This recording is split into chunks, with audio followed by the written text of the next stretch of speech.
باشترين برنامج بو حفظ قورآن تطبیق کردنی و حدیثه پەڕەیەک لە بەرکە ئەگەر ئەتوانی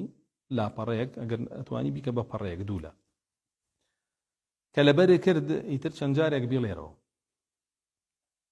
هەرچەنە بیڵێیتەوە ئەچێتە ذاکیرەی پێشەوەت کە پێوترێ ذاکیرەی قەریب کە چوویە ذاکیرەی پێشەوەت پێویستە بەوەیە تۆ بیخەیتە ذاکیرەی دواوت کە پێوترێ ذاکیرەی بەعید بۆی قەت لە بیرێ نەچێتەوە هەر کاتەویستە وەکو چۆن فاتحات لەبەرە ناوی خۆتە لەبەرە بێتەوە سەر زبانێ ئەم پەڕەیە کە لەبەرێک دەچێتە ذاکیرەی قەریبەوە دوای 20 دقەتیان نامێنێ ئەگەر ئاگاداری نەبی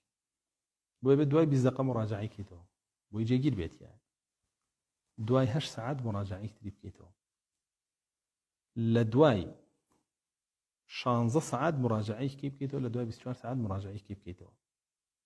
ئەبەم شێوە ئەیدەیتە ذاکیرەی بەعید و ئیتر دوا ئەو ڕۆژانە مراجعەیەکەیتەوە تا جێگیرە بێت لە وەختا بێتە حفظی جەدید و حفظی قەدیم حفظی قەدیم هەفتانە لەوانەیە مراجعەی بوێ کە باشترین شت 3 ڕۆژ جارێکە مراجعەی بکەیتەوە حفظی قەدیم بۆی نەڕوالێەوە و حفظی جەدید وەکو باسمان کرد لە 8 لە 16 لە 24 بێ مراجعەی کەیتەوە حفظی قەدیم 3 ڕۆژ جارێ باشترین مراجعەیە بووی هەفتەی جارێ باشتر دوا ئەوە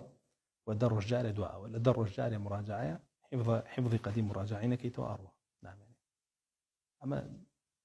خطەت بێ بۆ لەبەرکردنی قورئان ئەوەی حفظی جەدیدە ئەبێ لە 6 ساعات و 16 ساعات و لە 8 ساعات و 16 ساعات و 24 ساعت مراجعەی بکەیتەوە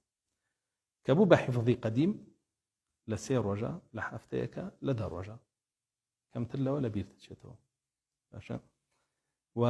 ئەو کاتە کە بوو بە حفظی قەدیم و یاوتە بە ذاکیرەی دواوەت و جێگیرتر بووانێنێتەوە کە تا لە جەدیدا بێ جێگیر نەبووە بە جێگیرێکی بەو 8 ساعتە بەو 16 ساعتە بەو 24 ساعت ئەمە